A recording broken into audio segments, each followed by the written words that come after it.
I think one of the ones I had storage. It wasn't built in though. Yours is fancier. It wasn't built in. Mine was like I put like storage units underneath it or something. Is what I did. But not nearly Yeah, as I tall. like that. I like the base and all. I want one of the ones that goes like that, like adjusts up. Mm-hmm. Because I know you can't see, but right out front of me, so I have my two screens and I have my TV right up above. So it'd be nice to have like a bed that goes like that. There was kind of as a chair almost.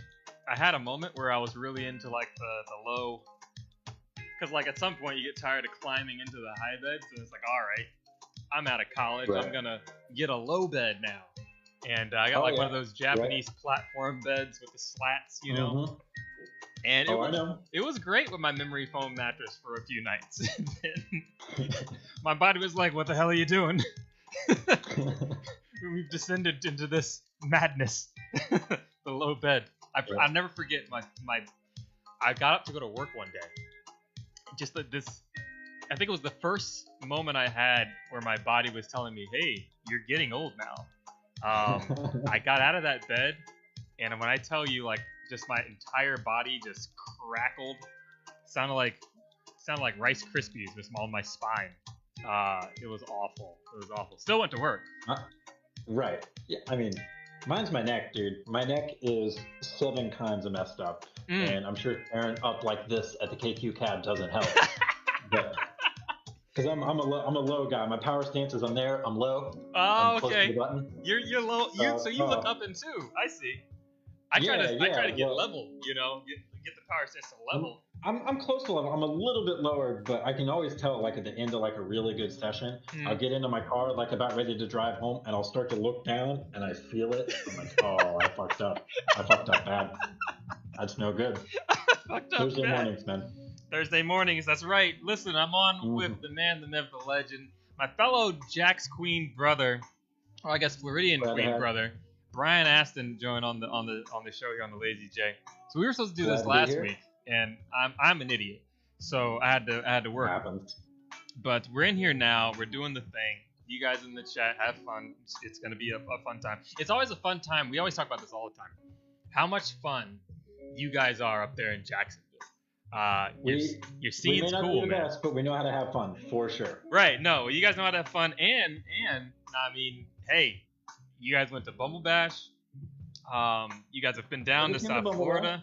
Twice. So you guys are doing things, man. You're doing things. The members are changing. I think the scene's coming, and obviously everyone's trying to get back in the flow. But talk to me about that. You guys just did your first big official, big, but official Wednesday Warriors. I think last week. It wasn't really a Wednesday Night Warriors or anything. It was just kind of a collective. We decided to go out. A lot of us are vaccinated now and stuff, so we feel a lot safer out there. Yeah. It was a lot of fun. We didn't get a huge turnout. I would say probably like maybe 10 to 12-ish people. Nice, yeah, enough for full games. It was a lot of fun, and it was rusty for sure. You could tell that a lot of people are definitely struggling, but the cab needed some work and stuff too. So I talked to JP down there about the plastic covers that you guys have, and he actually made me a set. Oh, nice, perfect. Yeah. Actually, I have it here. Hold on. So dope, he made me a set here. See if I can find. Yeah, these are like the little covers for the buttons. Yeah, I don't know if you can see the that. CD-ROMs. The CD-ROMs, dude. So nice. I got those going, and I got some new switches and stuff, so I'm going to get the cab in as good a shape as I can get it. Right. Because up in that scene, you're doing the maintenance on the cab for the most part, right? Yeah, so, before COVID and all, we had... I was doing a lot of the maintenance, but really it was like a mix of like Noah and me doing stream. Aaron, Bobby was kind of the community outreach guy, Right. And I had a lot of help, but like Aaron doesn't play KQ anymore, so kind of lost that aspect. Noah hasn't been back out, so kind of got a lot of the responsibility stuff at least that kind of stuff on me right now. Right. And I'm not like the greatest with CAD maintenance or anything, but I deal with electronics for a living, so right. I can figure it out. Which remind me, for the folks that don't know, and I'm probably like a little fuzzy myself. What do you do? I am like a help desk admin for Century Ambulance, so I do like an ambulance company. Oh, hell yeah! So I do like hardware, software repair kind of stuff, server stuff, email, phones, billing, things like that. And it's on the medical side, obviously, being in hospital. So, dude, man, kudos. You guys have probably been losing your minds with everything going through COVID and all the calls and just the surge.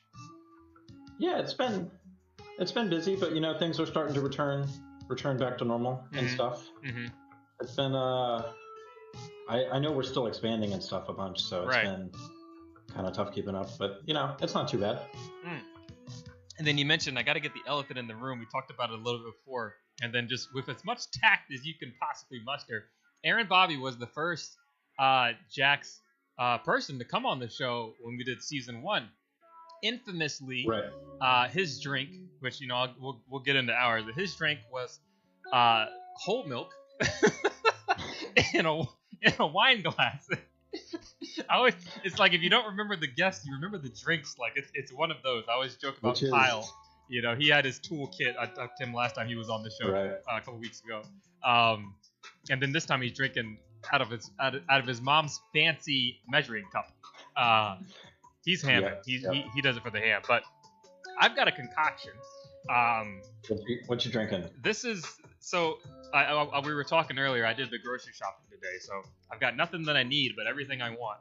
That's well put. I like the way you said that. And then so I've got Bols Geneva, which was a sample that I got from I don't know where. I don't know why I have this. I'm not like a Gen guy, or Juniper guy, but we're doing the Juniper stuff on that side of the fence with some vermouth and some triple sec and lemon. So, and water to top off the whole thing, because there's not enough to make a drink with those things.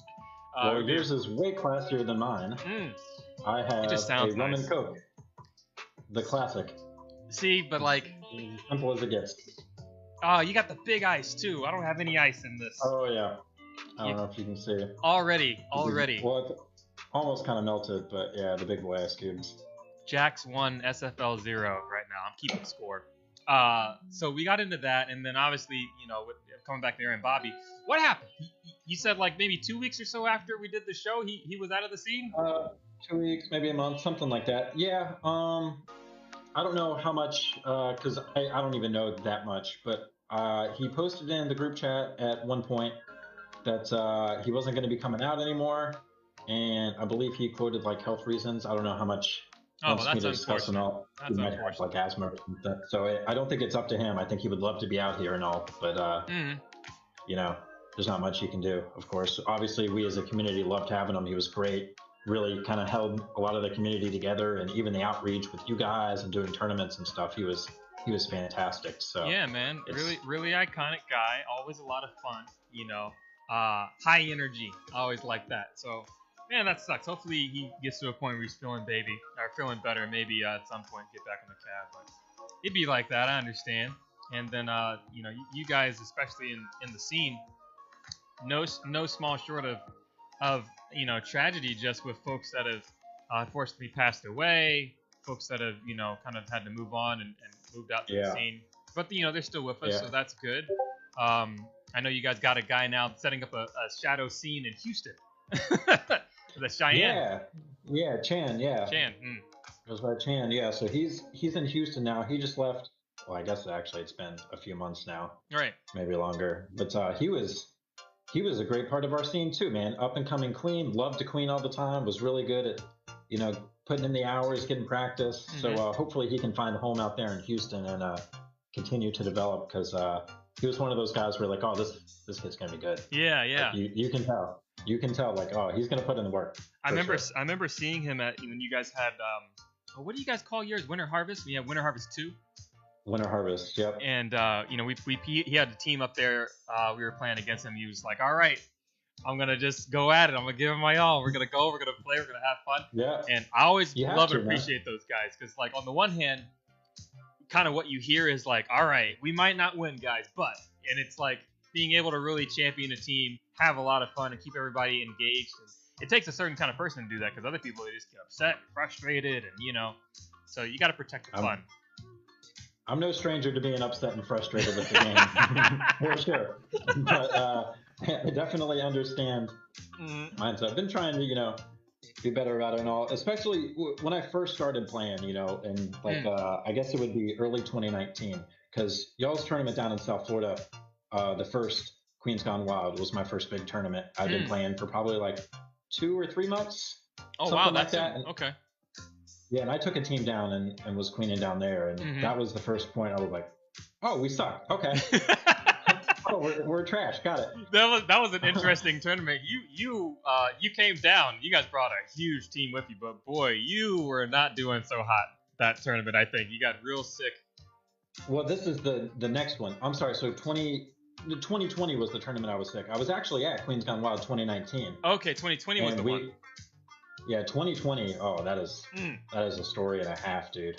Yeah, but the first one, you guys came down. You brought the cheering section. We always talked about how cool that was. Yeah, 2 teams came down, and boy, it was like, because you guys were always super respectful too. But like, there's always something about those tournament scenes I can remember. It just adds energy to the whole room when you know that there's like people that are cheering you on. You've got stakes. You can hear them as like from the opposing team. It's like, yo, what the hell? Like, what's going on? This is dope. Okay, let's go. And you guys always brought that. The Duval chant gets loud. The Duval. The Duval chant gets loud. Yeah, that is definitely a JAX thing. Funny story, man. When we were coming back from your tournament in 2020, early 2020, we stopped at a gas station on the way out. Yeah. To, stack up on snacks and everything. And it was super obvious we were on a trip, right? Because we're buying Slim Jims and Red Bulls and fucking everything, right? So we go up to the gas station and go up to the counter. I put all the stuff, and the lady asks us, "Oh, you guys going on a trip somewhere?" I'm like, "Oh yeah, we're returning back to Jacksonville." She goes, "Oh shit, Duval!"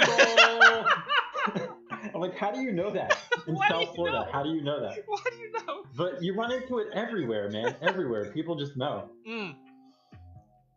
Duval, man, Duval. You guys turned Duval blue, I heard.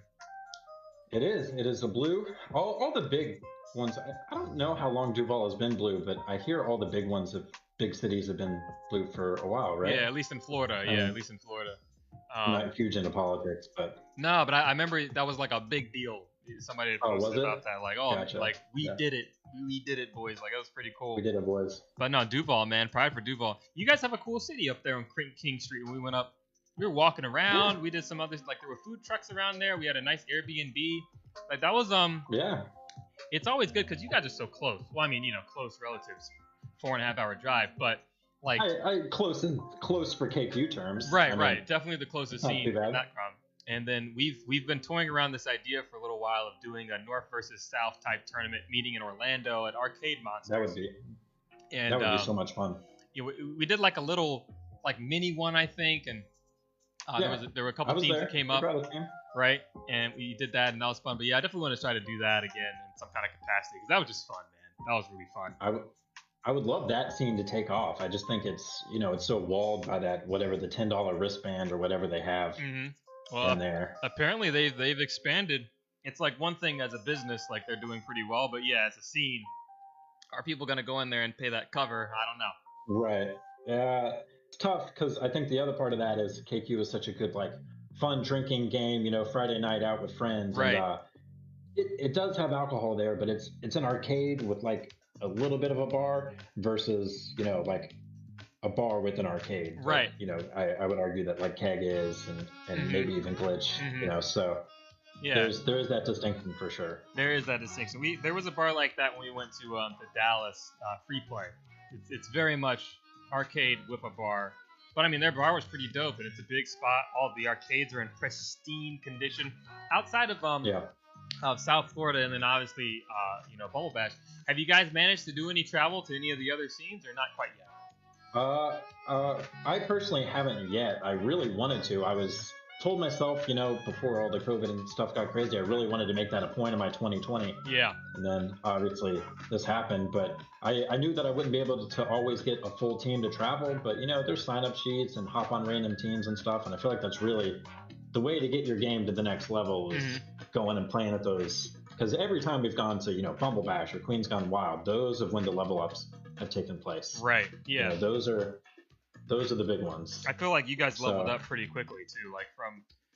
I always think about it from where we were, and like how quick you come up. But for the guys that went out and traveled, coming down, seeing us, going to Bumble Bash, like you guys picked up a lot. And your tech, when we went to Win Harvest 2, the tech was there. Like I remember having some really tight games versus Jacoby and his team. I remember having some tight games against you and your team, which were like arguably the top two teams for JAX.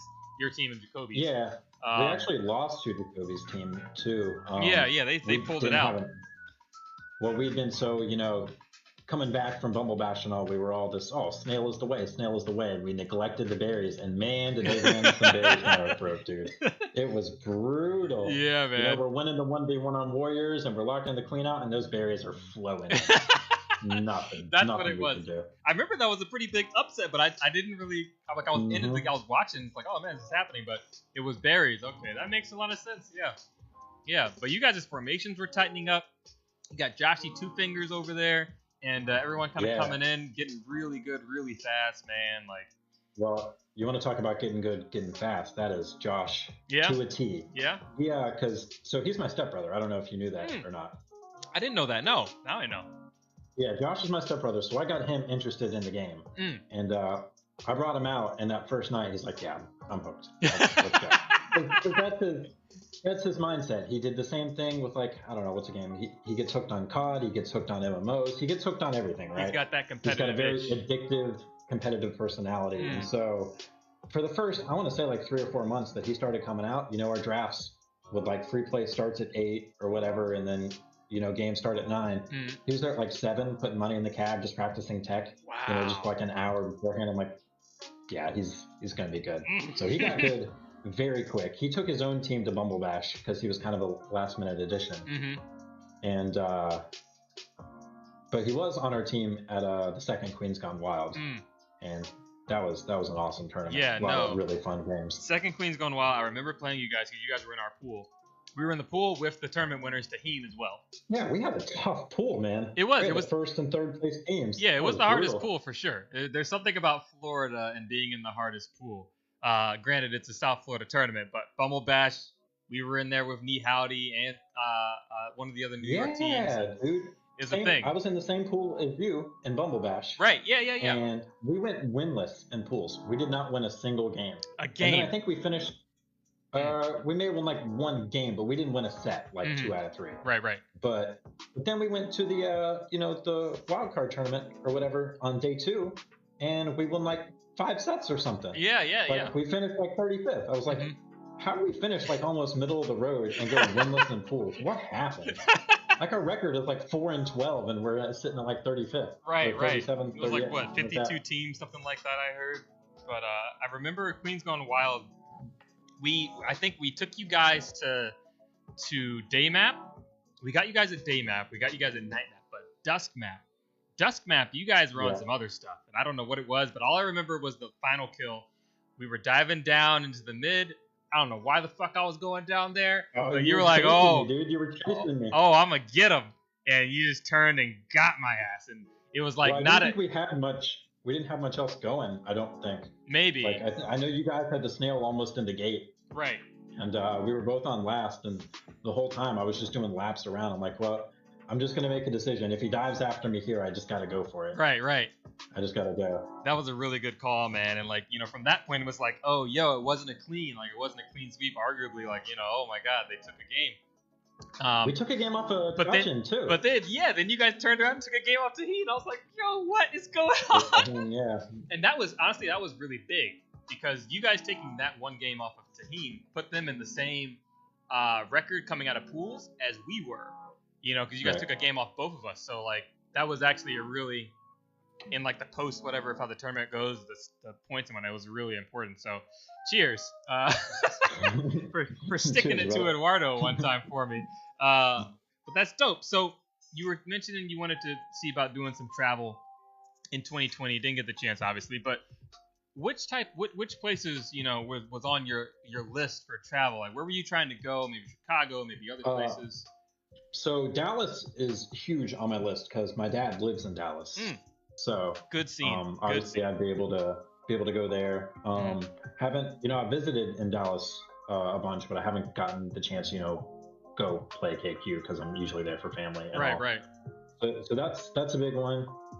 Chicago would be amazing, obviously. North Carolina would be great. So there's a lot of scenes I want to go to, but I know that a lot of the tournaments and stuff, like I couldn't get a full crew in JAX, right, like I was saying. So I don't know how you guys go when you go to these tournaments. Do you bring a full 5? Do you have extras? It really depends. Like I could tell you earlier on in my career, if you want to call it that, like I would go out solo just because I wanted to see kind of what's what. We did our first tournament in High Hustle. We all went together as arguably I was like the first travel tournament that South Florida went to. We had our we suck moment, but we did pretty good. We won our first game on stream. You gotta have it.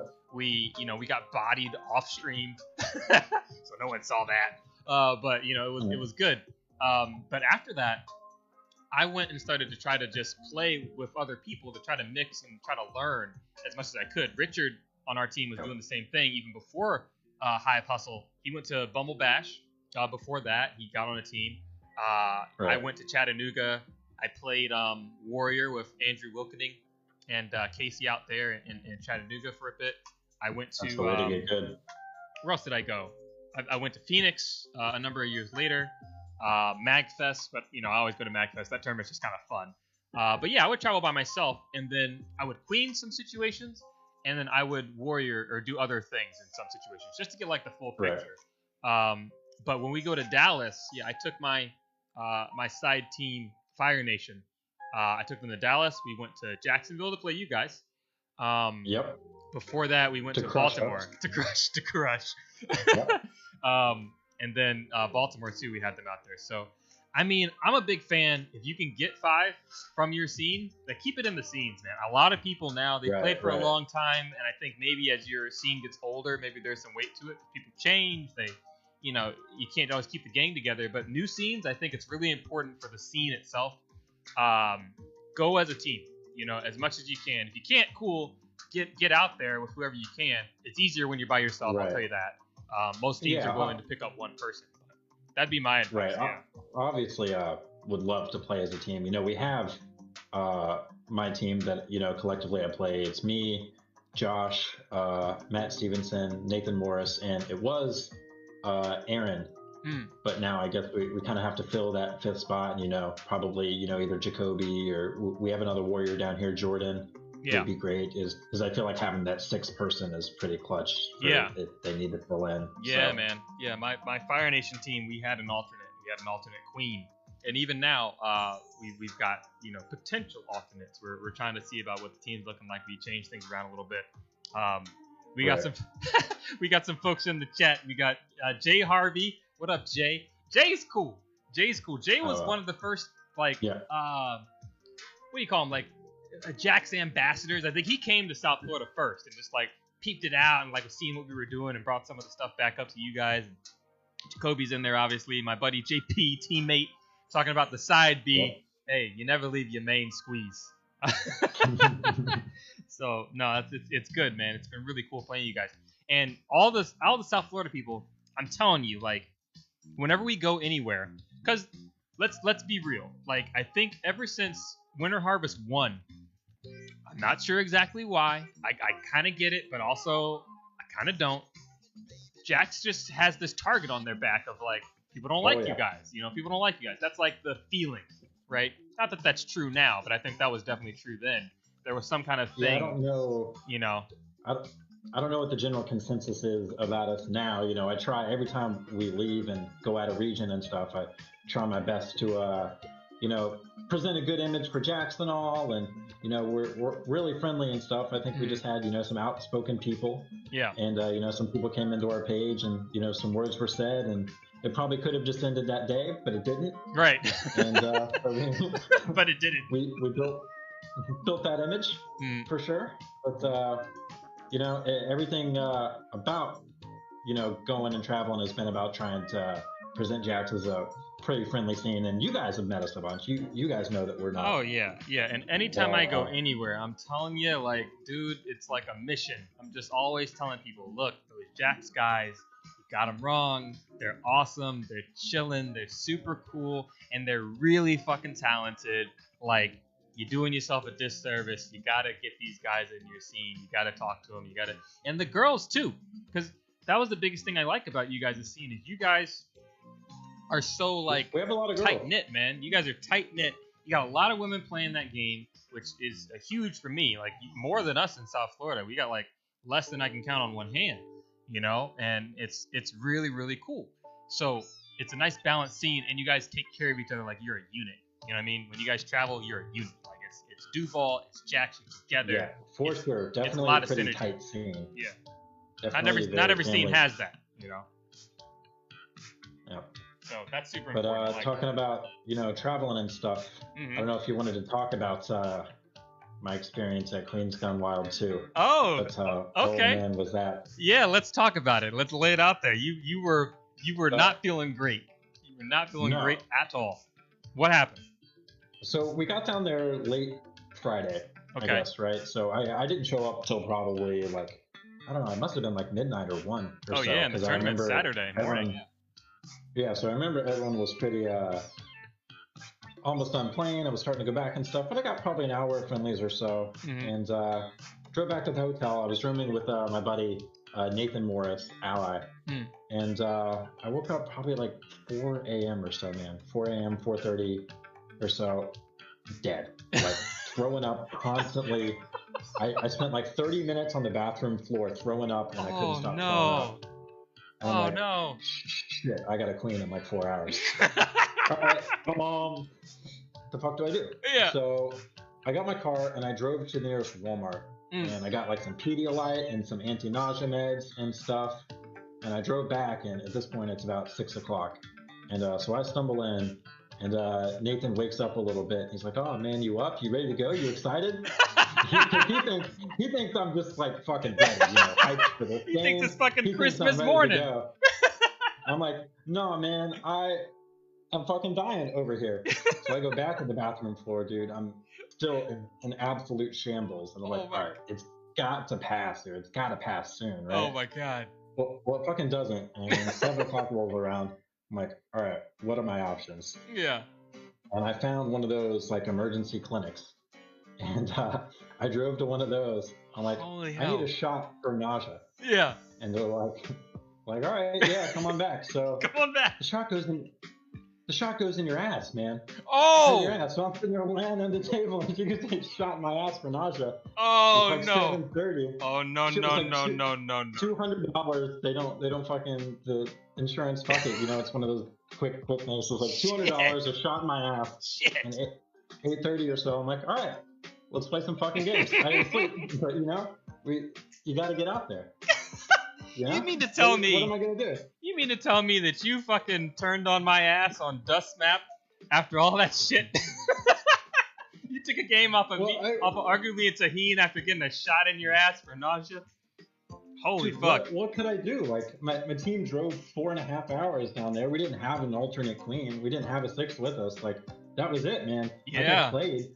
Like we threw in chat, and there were a couple people I think that suggested they might be able to play, but like, dude, I felt so shitty. I was like, man, am I really gonna drive all this way and let my team down for this shit that we've been practicing for months? Did you ever find out like what the hell was it? Was it a stomach bug? Did you have bad food or something? So I don't know, but so after, you know, we went into the tournament and all that stuff, and I'm sure we'll circle back to some of those games and all, but I went back after, as soon as I was knocked out, I went straight back to the hotel and slept. Wow. Almost till morning. Wow. And you know, we drove home the next day, and then the next day I woke up with a really sore throat. And dead. Like 102, 103 oh, fever. Man, holy hell. I was sick for 2 weeks, dude. I got the flu, type A flu. Wow. Okay. Yeah. Yeah, I didn't eat for 2 weeks after that, and I went from 190 to like 175. Like I didn't eat for 2 weeks. It was brutal. So somewhere down there, I caught the flu. Yeah. must have had like really early stages, but the shot was just like, no, don't worry about it. Dude. Right, yeah. That's and that's I got funky. back. We always think about like the COVID timeline, right? Because apparently that stuff was happening. We didn't know, but it was like happening as early as December or something. Right. The year before. I did test positive for the flu, so I'm pretty sure it was the flu. But yeah, no, I don't think COVID had really I don't know. done too much in February. It was really kind of like in March, maybe in some circumstances. But yeah, that was crazy, man. That's super crazy. Because I remember because we never saw you. We didn't see you for a while, and people were getting kind of concerned about like, because we would hear like, yo, Brian is fucking, puking out of his asshole right now. Like he's having a bad time. But then you showed up and you did it. That's fucking dedication, man. That's dedication. Like I don't know if anybody. I won't say I'll advocate for people, getting shots in the ass to play the stupid B game, but on the principle of I'm not gonna fucking let my friends down over some bullshit, like that's fucking tough, man. That's really cool. So kudos to you, buddy. And you guys had a great tournament. So you played us. We did pools. We go through the rest of it. What happened afterward? Because we never saw you guys again. We played that one time in pools, and then what happened? What did you do? We played against a couple teams, in the wild card. There was one point where whatever they say, they can say what they want. It was a complete accident, but we did family portrait mixed team. Yeah. My tail was in there. It was an accident. I wasn't even thinking about it. I was just like, let's fucking close out this win. Yeah, I remember that. The ring come up, and I can't remember, but some people were not happy. No, it didn't help the JAX image. That is not going to help our image. I was like, I remember that. I forgot about it, but I remember now you saying it. Wow. I think that was the only one too. That was the only family portrait that whole tournament. So that was one, but obviously I don't know if you remember, but our biggest set was against Too Many Queens. Right. And that was the one that went to Game 5. Famines on Game 5 and day. And unfortunately, at the end of it all, I got caught under the platform and got pinched a little bit down on the bottom right platform. But it was such a good match, man. I mean, probably like a 10-minute game, something crazy like that. Yeah. And a lot of fun. The endurance, right? Because you guys were coming off of Bumble Bash, right? You guys had learned a shit ton. You did Winter Harvest. You learned a lot more. You respected berries. Then you go to Queens Gone Wild in that timing, in that order. Like, what was the mindset that you guys were approaching those games? Because when we played you guys did feel like a pretty tight unit. Like, everyone knew what they were doing. It wasn't like a discombobulated team. And if you're going to Famine on day, against these guys, like, you're doing something equally right, at least. So what was the mindset? What was the strategy? So leading up to that tournament, there was a lot more emphasis on planning. So, and when I say planning, like we had like roles assigned and stuff for Bumble Bash, but there was like, all right, when Snail gets to the 30-yard line, I want you to rotate here, you to rotate here, you watch this gate. When so-and-so goes down, your Warrior 1 to swoop, your Warrior 2 to swoop. I mean, we went the things that all the other squads, all the other scenes have been doing. We were like, all right, we have to do this, or there's no way to compete. And so, I think we did like a session at my house where I got the map up on my TV and I'm like, or I even posted in chat, I think I did like paint edits, like, all right, I want you here, I want you here, I want you here. When this happens, I want you to go here. And, we ran that. We ran those and we practiced those plays and, it kind of all went to shit towards the Famine game. Because, I mean, it's so long. How do you plan for Famine? Like, it just goes on forever. What can you do? Yeah.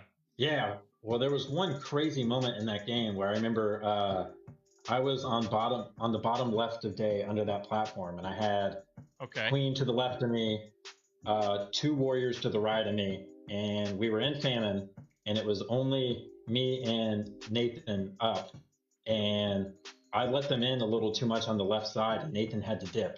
Oh. So it's like the craziest pinch. Yeah. Like, I'm like, oh, how the fuck do I get out of this? Right, yeah. But close. I'm just like, all right.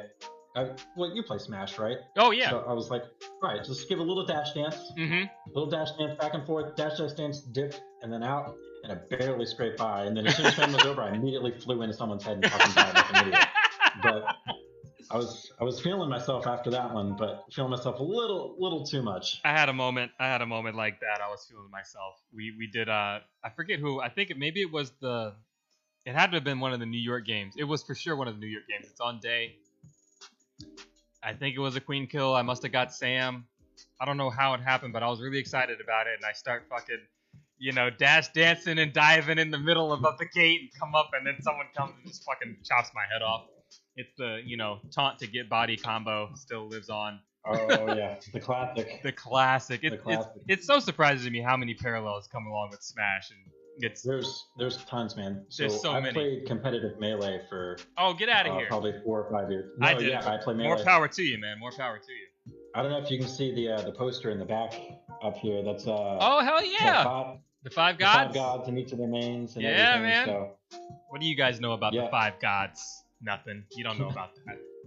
Jay and Jacoby both play Melee. Yeah, no, I know they do. Mm-hmm. I swear, playing Smash, playing a competitive fighting game specifically, something that's got something about distance rules.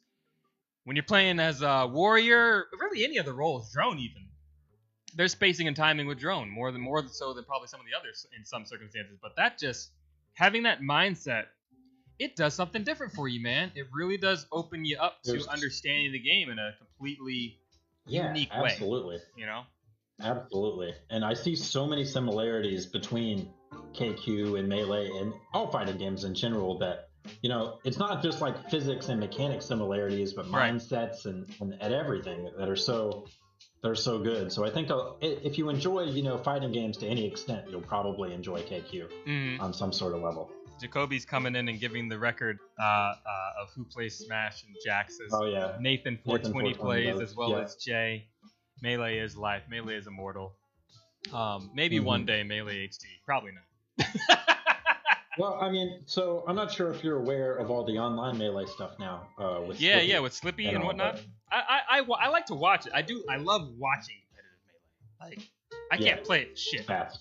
But boy, it's fun to watch. At the high levels, I love watching Mango. I love watching all these guys, all the 5 gods. Even Hungry Box, even though Jigglypuff sometimes that's a little annoying to watch. But he does cool stuff with them, so I can get down with it. It's really fun. Yeah, so for those of you guys who aren't aware, Slippy is a program that allows you to play Melee online through your computer, and it has matchmaking at all. Over the net. And it was actually developed, with rollback, so better than Ultimate Online and stuff. So it was actually developed by a guy that was from our scene in JAX. He actually moved out to California. Get out of here! Fizzy.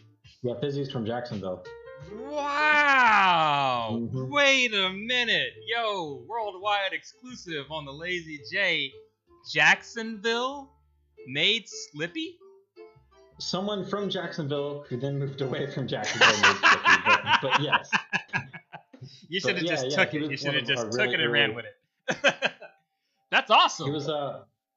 He used to do a lot of our community stuff, and I remember when I was first learning how to play it, going over to his apartment and learning and having these Melee sessions, and so that was really cool. But he's done so much for the scene. So if you have ever played Melee and are interested in playing it some more, Slippy is definitely, That is insane. I had no idea. As we're getting into our first commercial break here, Brian, you're fine. Guest, you're fine. It's the Lazy J. We'll be right back. You know how it goes. Sure. This is what happens. This is the commercial break. This is the part where I get up and I go hit the computer and make everything work. But don't worry, you're still alive, and so is your mic. So don't say mean things about my mom. Got it. I will probably stay quiet until you get back.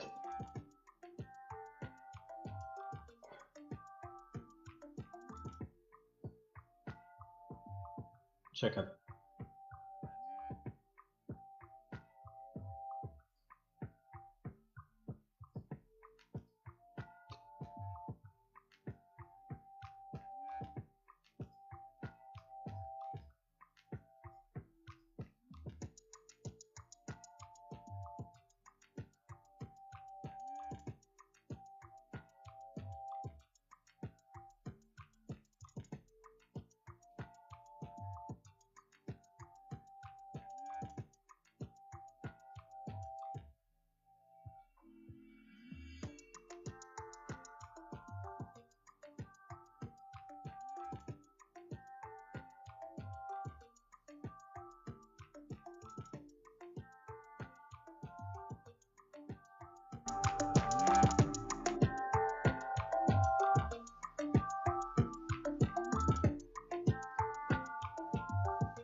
Hey, there's some video.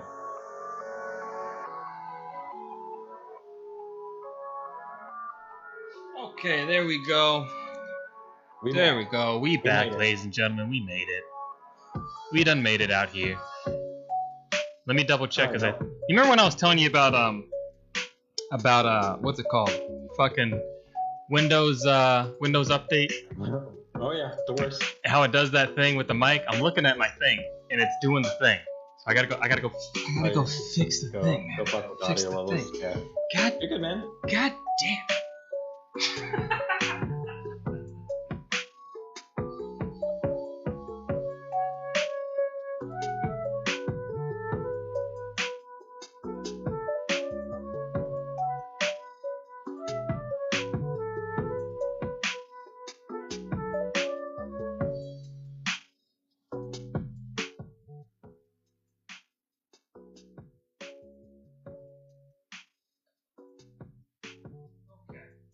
Swear to God, Brian. One of these days, I'm just gonna punch Windows in the dick. Okay. If it had one, we'll see. Okie dokie. So, we were talking a little bit about tournaments, about Queens Gone Wild 2, about Melee, and this crazy slippy bomb you just dropped on me all casual, like, okay, cool. Let me switch over and get into kind of like some scene rebuilding stuff. I've been talking about this with some of the other folks that have been on the show. Shipwash, I think, most recently, we were talking about specifically scene rebuilding.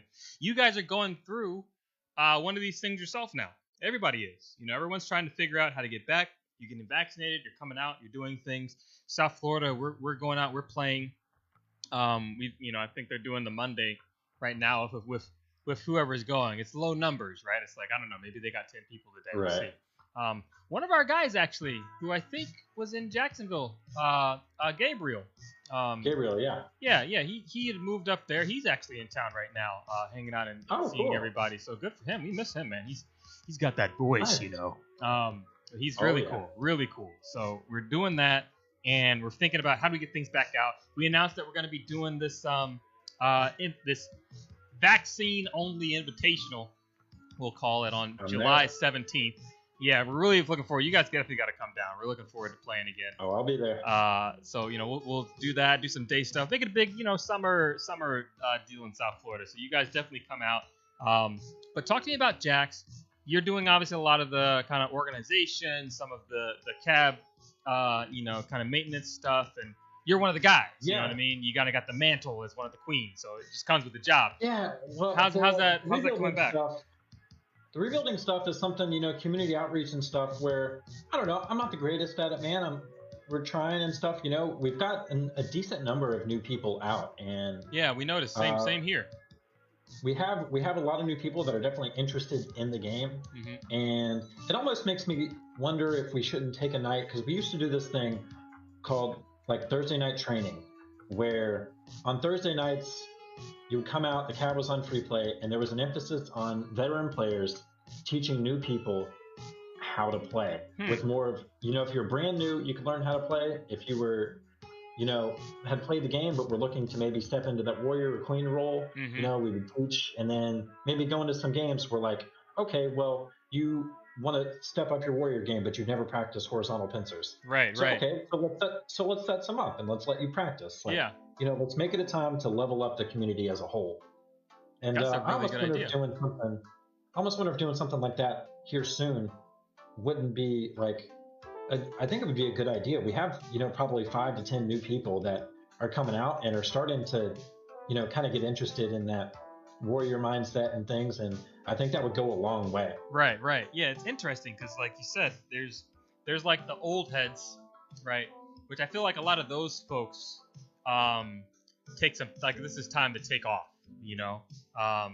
We're doing other things. We've got our lives to handle. We got to think about situations and whatnot. And like, everyone has varying comfort levels of what they're okay with. But the businesses, I can't slide them. Like, they are trying to stay open and do what they're doing. So Glitch stayed open. I know Keg and Coin shut down for a bit, shut down the games, and they were doing the delivery and whatnot for a bit.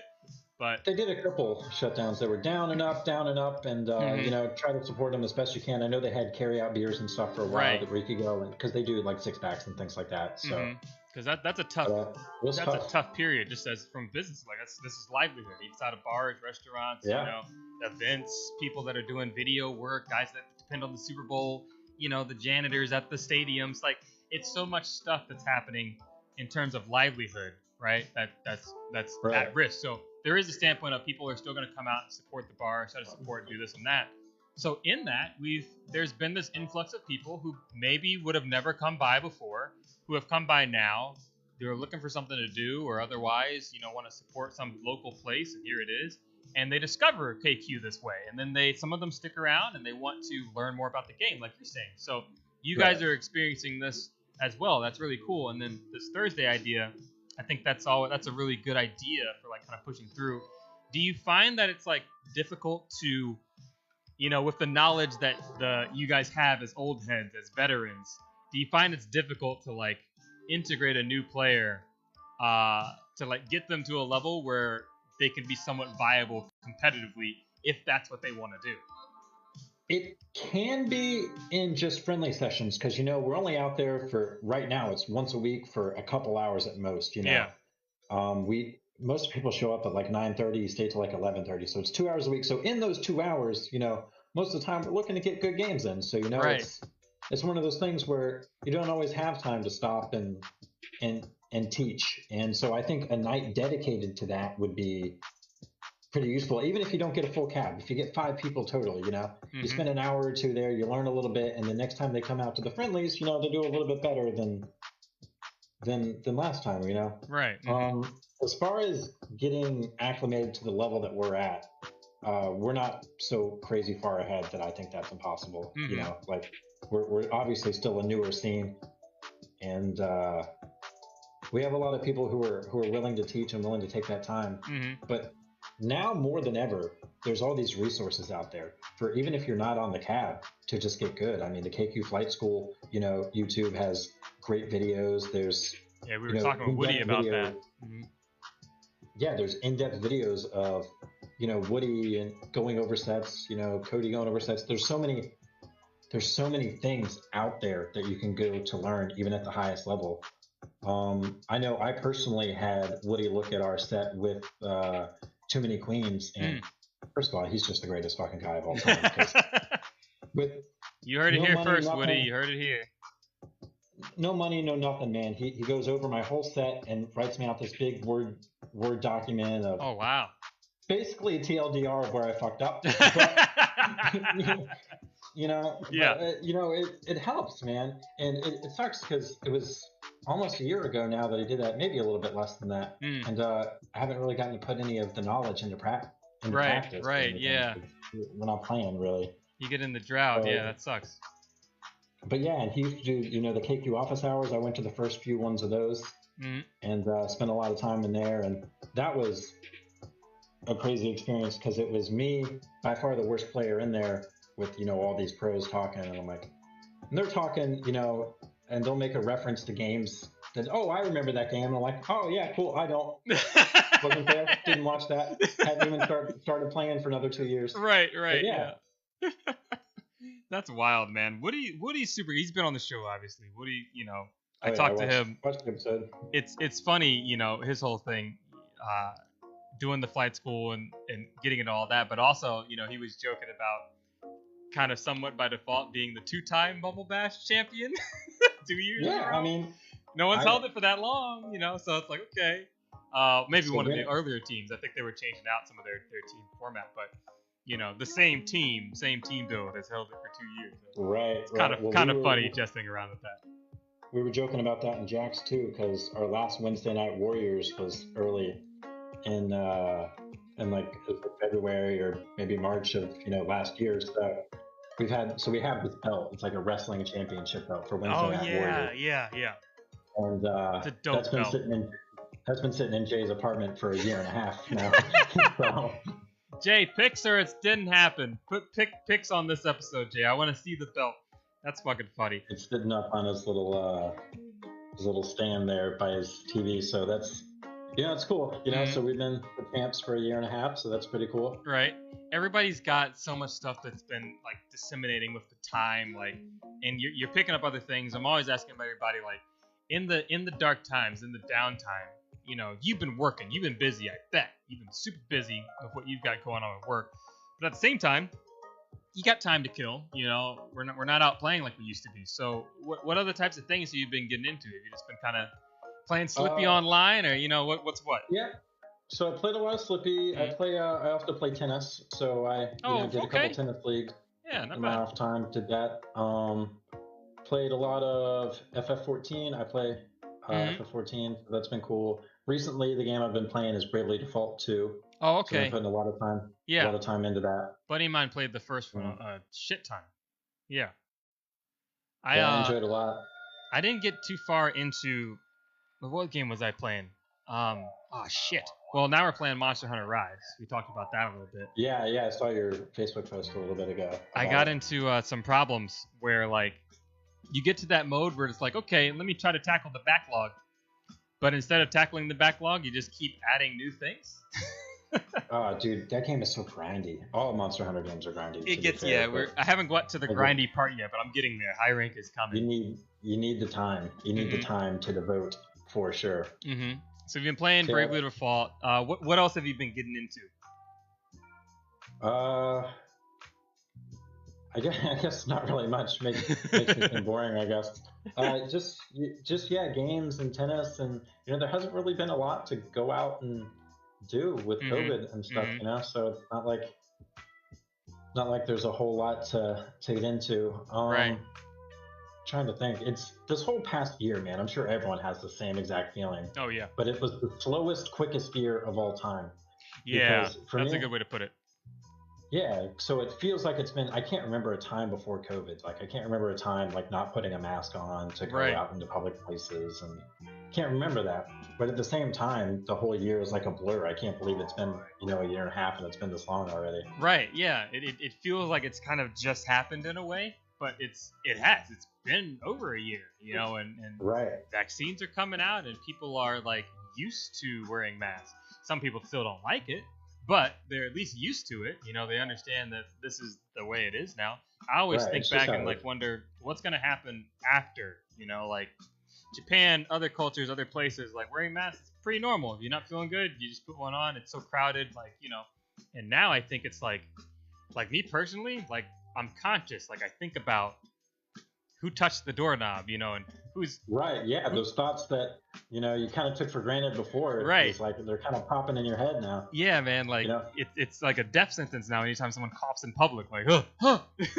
When if I play KQ, I go before I leave. I go to the bathroom, I wash my hands, and make sure not to touch my face anywhere. Right. It's like things that I guess I should have thought about before, but I never really did. Right. Yeah. Yeah. Now it's front and center, and you're thinking about things. Me, I always think about MagFest. So many people go to MagFest every year. They obviously didn't do it in 2020 or this year. Well, no, they did it in 2020. They didn't do it in 2021. But it's a convention. It's a convention. You got all these people going around. It's for multiple days, same people. You go to the game room. You touch the controller. You go over here. You touch the merch. You go over there. The bathroom's always dirty. It's always a mess. The guys all go in there. They never wash their hands. You nasty boys. We see you. But like it's like. And even distance, like we went to Disney, I want to say in like October or September. We had like one of these pass things that like you had to use by a certain time. We're like, okay, well let's just go and try to get on like the Star Wars, Rise of the Resistance or something. And dude, they got those lines spaced out. Yeah. And like it's a long ass line, right? Because of the space. But you felt like you were just going through it so fast. And I can remember, like, being in line for, like, King Kong or some shit at Universal, like, years ago, being miserable because it was a 3-hour line. The ride sucked. And, like, you're packed in there like sardines. And it's just, like, some rehashed versions of the movie on some bad screens. And it's like, oh, this was terrible. But at least with this distance, it's like, oh, this is nice. Like, I'm not, like, right next to someone's sweaty armpit and they're screaming child and I'm moving really fast. It's kind of nice. Let's keep this, Right. So I just went to Universal with my girlfriend in late December, and same fucking experience, man. We had a long ass line for King Kong, and I just remember being so upset afterward. It's a fucking shitty ride, right? It's a shitty ride. I was so mad, man. Like, I can't believe we waited like 45. It was only a 45-minute wait. It wasn't 3 hours, but like, I was still like, man, I can't get that 45 minutes back. You can't get it back. You can't get it back. No, it's gone. That's gone. You know the most upsetting thing about that fucking line? The line's better than the ride. You get in that room where you got the person that's like doing the chant and whatever, and like you're looking around like, yo, Skull Island, I'm in it. This is dope. Yeah, right. And then you get on the ride, and it's like, yeah, I don't want to spoil it for people that go. You see the movie, go support this shit, whatever. You're not missing much. Watch Kong versus Godzilla at home. Spoiler alert: Godzilla wins. It's his fucking movie. It's his fucking movie. What'd you think was gonna happen? You think a radioactive lizard is gonna lose to a giant monk? Giant monk. Come on. He gets his punches in, but come on, guys. Come on. That's I felt the same way about the Fast and Furious ride too, man. Oh, it's trash. I don't know if you went on that or not. What are you looking at? Like, what are you looking at? Yeah, it sucked. There's so much stuff going on. My girl's favorite ride was the Mummy. I still love the Mummy, man. Yeah, no, the Mummy was good. But it was a fun time. Short ride, but good. Mummy was good. All those rides, man. Last thing I'll say about Kong. If you do, did you watch King Kong Godzilla?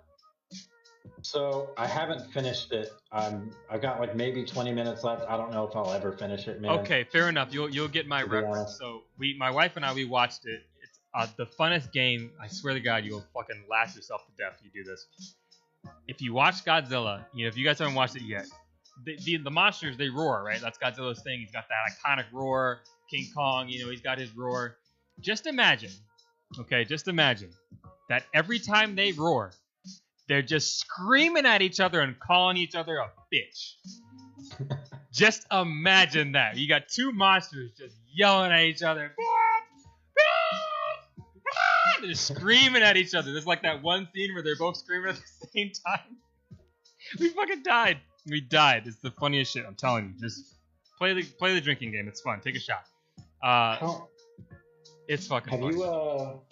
Have you ever seen this show? So do you remember Vines, right? Yeah, Vines, the OG TikTok, yeah. Do you remember the one? It was like an edit of a popular Vine where it was like, I'm the Sand Guardian, Guardian of the Sand. I can't remember what it was, but it's Groudon and Kyogre like fucking yelling at each other. like Groudon's on the sand and Kyogre's out in the waves, and it's like, I'm the Sand Guardian, Guardian of the Sand. Poseidon quivers before him. Fuck off. I don't know if you get a chance to watch it later, but that's what your story just reminded me of. I'm gonna go dig it up now. I had one. What was the most recent? You play Halo at all? Halo? No, I played Halo 2 way back in the day, but I haven't played anything since. Okay. Halo 2, they did it a little bit. So they have the elites. There's a video on YouTube where it's like two Halo elites having a heated debate, and it's just their voices, and they put them together in such a way it does kind of sound like they're having a conversation. And they have like those death throw growls and stuff, and it's pretty funny. It made me laugh just because I remember thinking, this is like, who does the voice acting for these, like these alien characters? They're just making gargly noises and stuff, but it's good. It's funny. We played a little bit of Halo back in the day. I've got out of it now. I think the last one I played might have been Halo 4, but man, you're talking about a good time. Halo 2. Forward up, land at somebody's house with pizza and soda and just a bunch of Ethernet cables all around. Boy, that's a good time. So much fun. Even Halo 1, Blood Gulch and all was. Blood Gulch, yeah, man. That was Halo 1, right? Yeah. Mm-hmm. They put them in. They put them in the others, but that was the iconic, the OG 360 no scope. That's the way to go. If you're like thinking about, okay, like maybe even with your stepbrother Joshy, like, are there games you guys kind of come together and play like in that competitive level? Outside of Killer Queen, like what other kind of competitive jollies do you have? We used to play a lot of COD back in like Modern Warfare 2, Modern Warfare 3 era. We would do. Good days. I don't know if you remember, Modern Warfare 3 had like 2v2 battles and stuff, and we would spend entire weekends on that, man. I mean, literally, Friday after school, get off. Play for 12 hours, sleep for 4, play another 12, sleep for 4, and then play 8 until you had to go. That sounds like Richard playing Rust. Yeah, I mean, it not healthy in any sort of way. Right. A lot of fun. A lot of fun. I feel like those old games, well, old, Modern Warfare. It's old, but they keep bringing it back because it's so good, Right. Except they won't remaster Modern Warfare 2, the best one, for whatever reason. You never bring back the OGs. They could make it $400 and I would pay. Like, $400? $400, Brian. Do it. Yeah, man, probably. I don't fucking know, but I can't imagine myself being like, oh, I'm not going to get that. I'm not going to get that. So just fucking do it. Yeah. All right, Activision, listen. I know you guys love your money, Yeah. so here's your first customer right here, 400. Not even special edition, just release it. Yeah. Put it on Steam for all we care. Who knows? There's some good games out there we're playing. We're doing this. Oh Jesus! What? I just had a thought. You were saying one. StarCraft, man. Did you do any RTS back in the day? No. No. Not even got into did. it. Dude, StarCraft, man. StarCraft has some parallels with Killer Queen too. Like, we talked about that a little bit in terms of resources and knowing the timing. That makes a lot of sense. Things. That makes a lot of sense. Yeah, the RTS side of it, where it's like, in this particular moment, you're running Snail. I've got 2 warriors up. Let's say in that particular circumstance, both of them have speed. Well, I don't need another speed warrior. I got 2. Like, I just need another one fast. So let me just, pop something out of the factory really quick and just keep it moving. Like, thinking about it in that way, or thinking about it in terms of how much time does a berry run take. So as a queen, I know I have time to go down here, attack this gate, and then I come back up and I clear that hive for my guy that's running that it. Second wave, yeah. Yeah. Stop that first wave, go tag that gate back, get that second wave. Yeah. Exactly. Working out those timings, man. Do you feel like over the course of your game, like, you've been doing the flight school, queen, KQ office hours and whatnot, like, what portion of your game do you feel like was just trash that you have like made huge improvements in? Maybe that's tagging gates and awareness. Maybe it's like your micro fighting and like getting your tech. What is it? Because you're getting super good as a queen from what I can remember. So I think a lot of it is just positioning on the map. My tech has always been pretty okay. I did mess up a couple of things at Queen's Gone Wild. I know the commentators. I tried to hover transfer once, and my hands were so shaken. Oh, dude, I missed it. I missed it outright. And normally I'll hit a hover transfer, no problem. But I fucking missed it. Flew straight into a vanilla warrior. The comment was like, this guy fucking sucks. Can't be doing that at Queen's Gone Wild too, bro. Can't be doing that. You're fucking right. You can't. You can't be doing that. But so the tech has always been there, but one thing I feel like I've always kind of lacked is just like where to be on the map as queen to wall out the other queen. And where I think that became most apparent is in lockouts. Yeah, the lockout, man. Getting to that level where our team as a whole could really hold down lockouts for a decent period of time was pretty nice. And I know when I sent our footage in to Woody and all, and he made it very apparent that like, yeah, that's the thing that's happening, when we're locked out, we're not getting up as easily as other teams are when we're locking them out. And that's game ending. Yeah. For sure. If you can't, it's something that we're trying to shift to in South Florida too. We've already kind of started that shift. I think we know it. But, obviously no one's really had an opportunity to practice it on a stage where it matters, But the lockout, like, if you can lock out the other team, then you can do something. Like, the mindset of, I think before maybe Bumble Bash, for us anyway, as a scene, South Florida, it was kind of like, play your game. We're running Snail, we're running Berries. Okay, let's do that. Like, from the beginning of the match, do your starting lineup and then go for it. And then after Bumble Bash, it kind of shifted to, okay, our game is Snail, but we're not going to go for it until we've got that lockout. Like, we can't really do it until we have that lockout, until we have the advantage at least. If we're both 2-2, like, all right, we're 2-2, and we're gonna fight until 2-2, you got to build that warrior up. Yeah. Right, try to figure that out. I think one thing that our team struggled with that obviously we're looking to adapt and change is a lot of times what happened, and obviously proof of it with the family portrait thing, is when we had the snail close, instead of maintaining lockout and just letting the snail develop naturally, we kind of shifted into that snail area. Yeah. And I mean, if it's literally in the basket, maybe that works, but you go too early and that's kind of the end. And there were a lot of times where we were pushing the snail and had full snail control and making really good progress, and we gave all that progress up due to just poor map control. Yeah, because we're getting right back up. letting warriors up, and I think the commentators called us out on that a good bit too, and they were like, yeah, Dumpster grabs the snail every game. They always got snail control. It's a shame the other team has 3 warriors every fucking time. Like, yeah, right. The commentators seem to like you guys. You guys got a nice relationship with the commentators. Well, we had Amanda, who was basically Team JAX. Basically, yeah. When she hopped on commentary, I was like, geez, out. I love the support. Yeah. So that was definitely cool. But lockouts, and I think I've gotten a lot better at just like positioning and not allowing people to get up.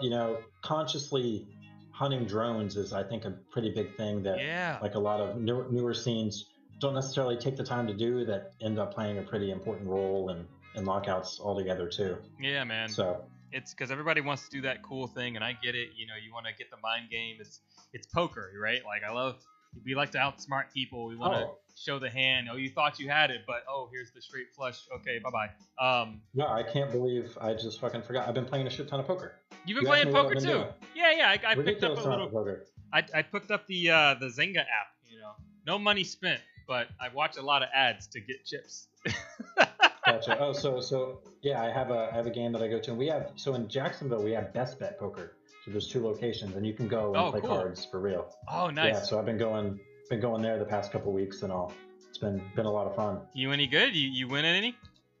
I am winning. Yep. I don't know if I'm like professional level or anything like that, but I can pick out, I can sit at a table and I can pick out the people who are worse than me. Yeah. And I can intentionally get into pots with those where I kind of avoid, larger stacks and stuff. Right. So that's really actually, cool. just when so they do a promotion where every 30 minutes the high hand gets like a cash bonus, and it rotates. So this past Sunday or Saturday, actually, I hit quad aces and won the high hand. So that was pretty cool. It was $200. Hey man, that's a nice little payday. Okay. Yeah, that's not bad. That's not bad at all. You say, maybe not WPT level, but it's funny. We've got this smart TV in our house. Smart TV. It's got this Internet TV Plus thing on it, some app, and thousands of channels, but it's all weird shit. Like we're watching the Lucas Oil channel for like motor races, dirt rallies and stuff. And, there was a time frame where we're at home, so we're just like trying to watch and just keep occupied. So we start watching this, and then one channel down was the WPT channel, and all they do is just play reruns of WPT tours and Bellagio and everything in Vegas. So we started watching, and oddly enough, my wife got really into watching poker, like to the point where she's like invested, and she's like, oh, that guy's got this. Oh, look, okay. Oh, he bet before the flop. Oh God, like, oh, the river card, and she's really getting into it. And so she started kind of getting it, which is, she's always kind of had a bit of a hot hand. We went on a cruise, and she won some tables of blackjack a couple times, and nice. She was on like a bit of a streak, and I'm always the one to be like, okay, let's take it and go. Let's get out of here. Let's beat it. But so we've been playing that a little bit, and it's been fun, man. It's the mind game. I understand why people like poker. I was always kind of like anti, because it's like it's gambling, and you're gonna lose all your money and your family, and but the mind game of poker, and like that duel of you think I have you, but I think I have you, and one of us has the other person, but no one knows until those cards flip over, and a little bit of luck sometimes sprinkles in there, where you got ace high, but they got a triple or they got a full house now, and it's like, all right. So that's cool. You've been playing that. Do you it's been a lot of fun. Do you see yourself like playing ever like any poker tournaments? So all the games that I've been to at Best Bet, and also been to house games and stuff, have been cash games. Tournament is an entirely different format. There's so many, so I don't know how much you know about like poker and stuff, ranges and things. Not very much. But the ranges are things, what you should do in a cash game versus what you should do in a tournament game are drastically different. You're talking like in a cash game, like having like something like ace-6 offsuit is not amazing. But in a tournament setting, if you're low on chips, that's a shove 100% of the time. So it's like, it's weird things that you kind of got to study up on before you go and play tournaments. So I don't know if I would switch to tournaments. Playing cash games has been pretty profitable for me, so I'll probably stick in that wheelhouse since I'm comfortable with it. But that's dope, man. They're gonna call you Brian Cash Money Ashton here. God, Brian Cashton. Oh God. Listen, Jay, Jacob, you know where to go, man. This has been fucking dope. Listen, man, I gotta cut it. I got some cheese. I gotta get and eat with the wife. We got some Asiago that we're gonna dive into and try to get some work done on the back end. But boy, if there's anybody I ever wanted to talk to in JAX, I would say since the first episode, you're prime on the list. Next, I'm coming for you, Jacoby. So you better drink your water, you dancing disco machine. Brian, let us know kind of what you guys got going on. If anything, obviously, you know, like we've been saying, hey, the JAX guys, they're great folks, great gals. Definitely check them out as we start getting the scenes, you know, back in and doing stuff and traveling and seeing each other. I'm really looking forward to you guys kind of washing this whatever stigma, whatever this national scene shit is, you know, just all behind, and we'll just start over and keep going because you guys got some serious talent, man. Serious talent. Yeah. I appreciate it, man. And you guys are definitely the reason that we've gotten so good so quick, you know, coming down and playing with you guys and having those resources there and being able to ask questions was integral to us, you know, taking that next step and getting to that level. So, you know, we as a team love you guys. We appreciate it. And I appreciate you having me on the show so much. It was a lot of fun. Hell yeah, brother. Thanks so much, man. This has been the Lazy J and Master Joe. That's B-Man. We're out of here.